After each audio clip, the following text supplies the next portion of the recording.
रात गहरी हो चुकी थी। गांव की गलियों में सन्नाटा पसरा था। सिर्फ कहीं दूर से कुत्तों के भौंकने और झिंगुरों की आवाजें सुनाई दे रही थी। गली के मोड़ पर बनी एक छोटी सी चाय की दुकान कांपती हुई लालटेन की पीली रोशनी में जगमगा रही थी। लकड़ी की बेंच पर 2 आदमी बैठे थे। तूने कभी उस पुराने पीपल के पेड़ के नीचे रात में रुककर देखा है?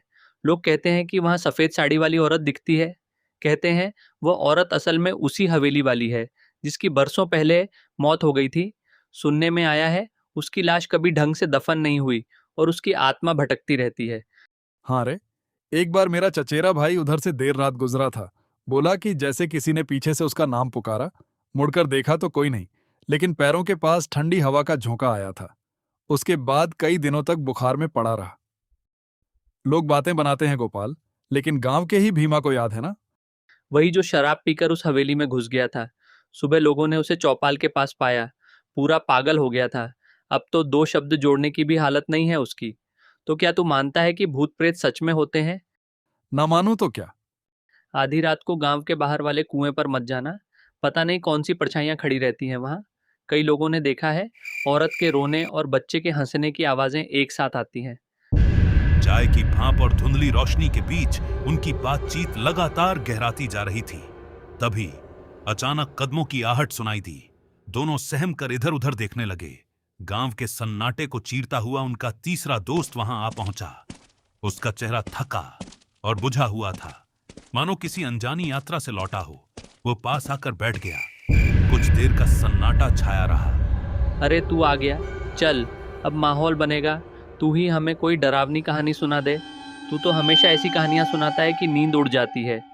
ठीक है, लेकिन ये कहानी मेरी अपनी नहीं है।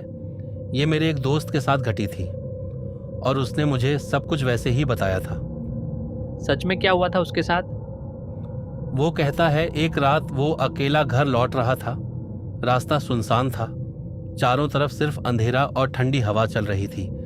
तभी अचानक उसे लगा कि कोई पीछे पीछे चल रहा है। फिर धीरे धीरे उसने अपनी पुरानी आदत दोहराई, डरावनी कहानियां सुनाने की।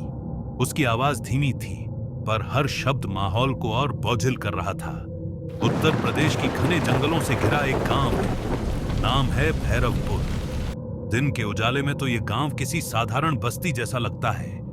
खेतों में काम करते किसान, चौपाल पर बैठे बुजुर्ग और कच्ची गलियों में दौड़ते बच्चे।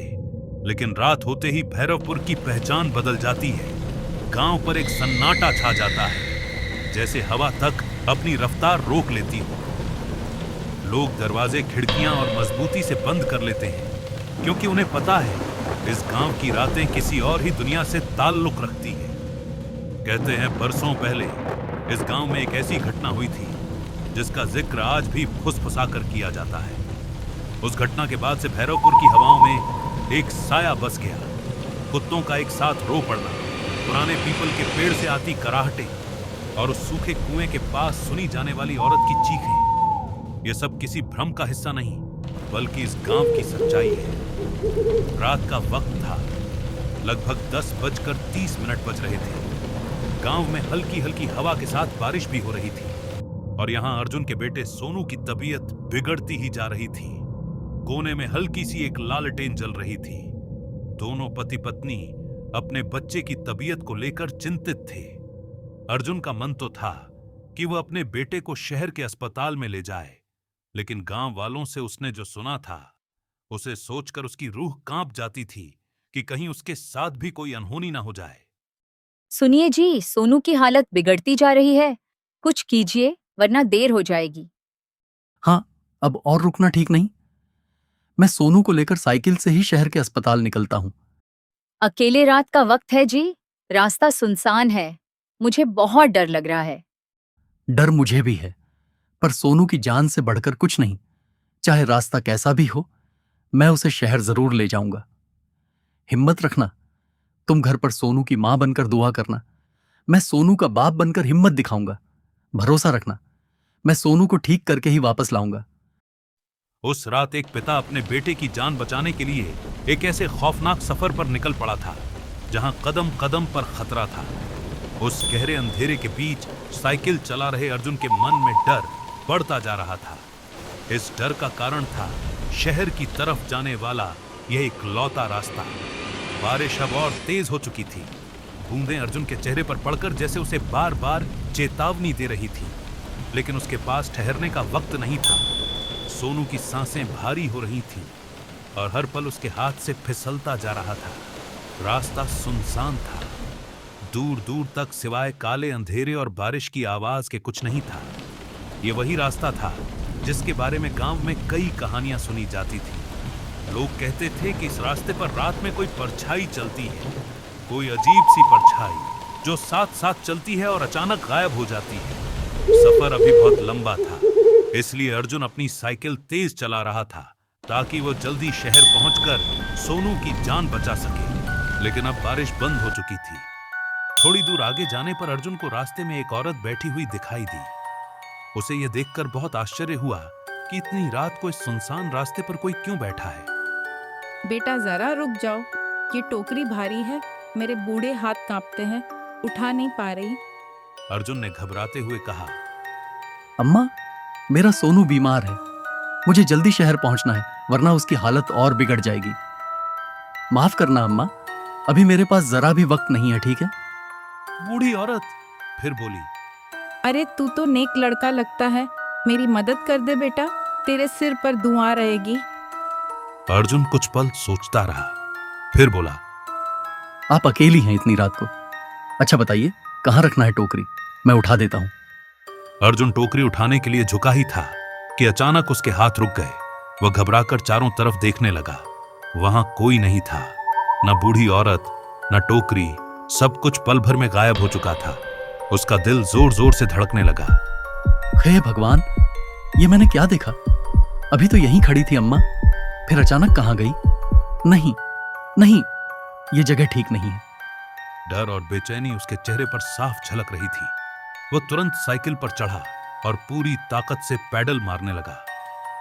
मुझे यहां से निकलना होगा, सोनू की हालत और बिगड़ रही है, जल्दी शहर पहुंचना है। लेकिन किस्मत जैसे उसका साथ छोड़ चुकी थी। अचानक खटाक, उसकी पुरानी साइकिल की जंग लगी चैन टूटकर नीचे गिर गई। अर्जुन घबरा उठा। हे राम, ये क्या हो गया? अभी इसी वक्त चैन गिरनी थी क्या? अगर मैं यहां रुक गया तो पता नहीं क्या हो जाएगा। नहीं, मुझे किसी तरह चैन चढ़ानी ही होगी। वह घबराहट में नीचे झुककर चैन चढ़ाने लगा। तभी उसकी रगों में खून जम गया। उसने धीरे धीरे सिर उठाया। सामने एक औरत खड़ी थी और वह औरत बिल्कुल उसकी पत्नी जैसी दिख रही थी। उसे अपनी आंखों पर विश्वास नहीं हुआ। अरे, तुम यहां कैसे? तुम तो घर पर थी ना? इतनी रात गए इस सुनसान रास्ते पर कैसे चली आई? वो औरत घबराई हुई आवाज में बोली। मत पूछो, मैंने रास्ते में एक परछाई देखी थी।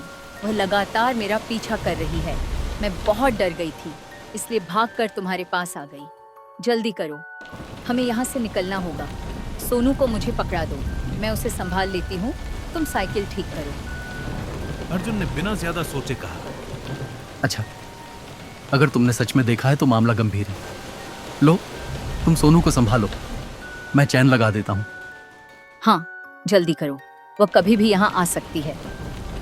उसने सोचा कि शायद उसकी पत्नी किसी तरह यहाँ तक पहुँच गई होगी। थकान, डर और बेटे की बिगड़ती हालत, इन सब ने उसकी सोचने समझने की ताकत खत्म कर दी थी। उसने बिना किसी शक के अपने बीमार बेटे सोनू को उस औरत की गोद में दे दिया। फिर जल्दी जल्दी साइकिल की चैन चढ़ाई और आगे बढ़ गया। लेकिन कुछ ही दूरी तय करने के बाद उसके मन में अचानक एक अजीब सा खटका हुआ। उसके कदम धीमे पड़ गए। उसने कांपते हुए पीछे मुड़कर देखा और जो उसने देखा उसे देखकर उसकी रूह कांप उठी। अर्जुन ने जैसे ही पीछे मुड़कर देखा, उसकी आंखें भय से फैल गईं। वह उसकी पत्नी नहीं थी। सामने वहीं खड़ा था जिसके बारे में गांव के बुजुर्ग हमेशा चेतावनी देते आए थे, छलावा। अब उसका असली भयानक रूप सामने आ चुका था। उसका चेहरा विकृत था, आंखें अंगारों की तरह लाल जल रही थीं, लंबे बिखरे हुए बाल हवा में लहरा रहे थे। उसके मुंह से काली हंसी निकल रही थी और उसकी बाहों में था सोनू। अर्जुन के पैरों तले जमीन खिसक गई। वह जोर से चिल्लाया। मेरे सोनू को छोड़ दे, ये मेरा बच्चा है, तू इसे क्यों ले आई? ओ माँ, मैंने तो तुझे अपनी पत्नी समझा था। आंसू बारिश की बूंदों में घुल गए। वह पूरी ताकत से छलावे की ओर दौड़ा। उसकी सांसें बेकाबू हो चुकी थी। वह बार बार गिरता, फिर उठता और फिर दौड़ने लगता। उसके मन में केवल एक ही बात थी। अब उसके अंदर का डर खत्म हो चुका था। उसकी जगह एक पिता का साहस जाग चुका था। वह रोते हुए बोला, मेरा सोनू मुझे लौटा दे। नहीं, ऐसा मत कर। मैं तुझसे हाथ जोड़ता हूँ। मेरे लाल को कुछ मत करना, उसे मुझे दे दे। अंधेरे जंगल में उसकी आवाज गूंज रही थी, लेकिन सामने बैठा छलावा केवल मुस्कुरा रहा था। अर्जुन भागता हुआ उसके और करीब पहुंच गया। तभी उसने देखा, एक टूटी हुई पगडंडी के बीच छलावा जमीन पर बैठा था। उसकी गोद में सोनू था। उसके चेहरे पर एक रहस्यमयी मुस्कान थी, मानो वह अर्जुन के डर का आनंद ले रहा हो। अर्जुन घुटनों के बल जमीन पर बैठ गया। दोनों हाथ जोड़कर रोने लगा। नहीं, ऐसा मत कर। मैं तुझसे हाथ जोड़ता हूँ। मेरे लाल को कुछ मत करना, उसे मुझे दे दे। उसकी आवाज भर्रा गई। हे भगवान, अब मैं क्या करूं? किससे मदद मांगूं? मेरा सोनू मुझसे मत छीनो। वह तो मेरी सांसों की डोर है। उसके बिना मैं जिंदा नहीं रह वह छलावे को देखते हुए बोला, पाऊंगा। ऊपर चाहिए। तुझसे मैं डरता नहीं, मगर मेरा लाल तेरा नहीं।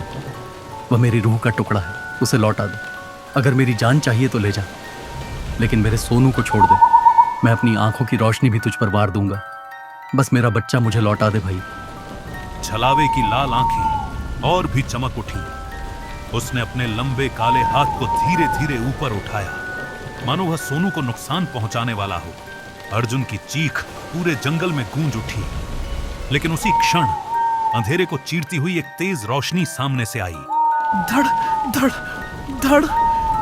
मोटरसाइकिल के इंजन की आवाज तेजी से नजदीक आने लगी। हेडलाइट की तेज रोशनी सीधे छलावे के चेहरे पर पड़ी।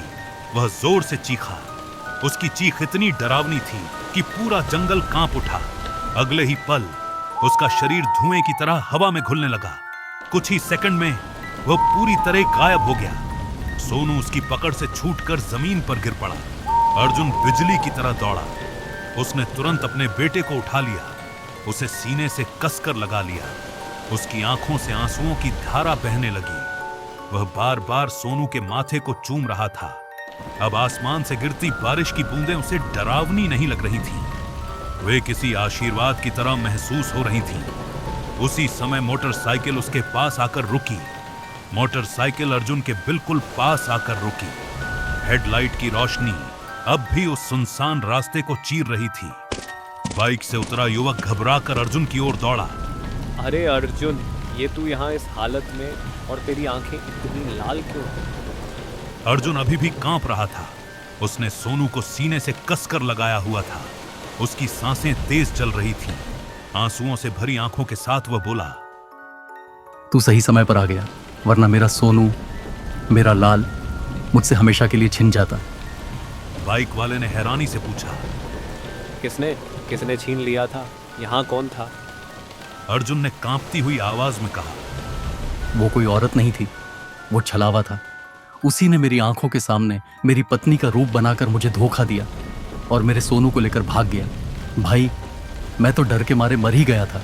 अगर तेरी बाइक की आवाज और हेडलाइट की रोशनी नहीं आती तो आज मेरा सब कुछ खत्म हो जाता। बाइक वाला कुछ पल के लिए बिल्कुल खामोश हो गया। उसके चेहरे का रंग उड़ चुका था। धीरे से उसने कहा, छलावा, हे भगवान, रास्ते में मुझे भी ऐसा लगा था जैसे अंधेरे में कोई साया खड़ा। मैं डर गया था, इसलिए मैंने बाइक की रफ्तार और तेज कर दी। अच्छा हुआ कि मैं यहाँ रुक गया। अर्जुन ने भावुक होकर उसका हाथ पकड़ लिया। भाई, तूने आज सिर्फ मेरी जान नहीं बचाई, तूने मेरी पूरी दुनिया बचा ली। तेरी ये मदद मैं जिंदगी भर नहीं भूल पाऊंगा। बाइक वाले ने अर्जुन के कंधे पर हाथ रखा और बोला, अर्जुन, अब घबराने की जरूरत नहीं है, मैं तेरे साथ हूँ। देख, सोनू बिल्कुल सुरक्षित है। अब हम दोनों उसे लेकर तुरंत शहर चलते हैं। तुझे इस हालत में अकेला नहीं छोड़ सकता। अर्जुन ने सिर हिलाया। उसने एक बार फिर अपने बेटे सोनू को सीने से लगाया। दोनों ने मिलकर सोनू को सावधानी से मोटरसाइकिल पर बैठाया और तेज रफ्तार से शहर की ओर निकल पड़े। धीरे धीरे वह सुनसान रास्ता पीछे छूट गया, लेकिन उस रात की दहशत अर्जुन की आंखों में हमेशा के लिए बस गई। कहते हैं उस घटना के बाद भैरवपुर गांव में कोई भी रात के समय उस रास्ते से अकेले जाने की हिम्मत नहीं करता था। गांव के बुजुर्ग आज भी बच्चों को यही समझाते हैं, अगर कभी रात के अंधेरे में कोई अपना बनकर बुलाए तो बिना सोचे समझे उसके पास मत जाना, क्योंकि हर चेहरा अपना नहीं होता। कुछ चेहरे सिर्फ धोखा देने के लिए होते हैं। और अर्जुन की यह कहानी गांव के इतिहास का हिस्सा बन गई। एक ऐसे पिता की कहानी जिसने मौत, अंधेरे और छलावे से लड़कर अपने बेटे सोनू को बचा लिया। उस रात ने एक बात हमेशा के लिए साबित कर दी, दुनिया की सबसे बड़ी ताकत किसी भूत, प्रेत या छलावे की नहीं, बल्कि एक पिता के अपने बच्चे के लिए प्रेम और साहस की होती है।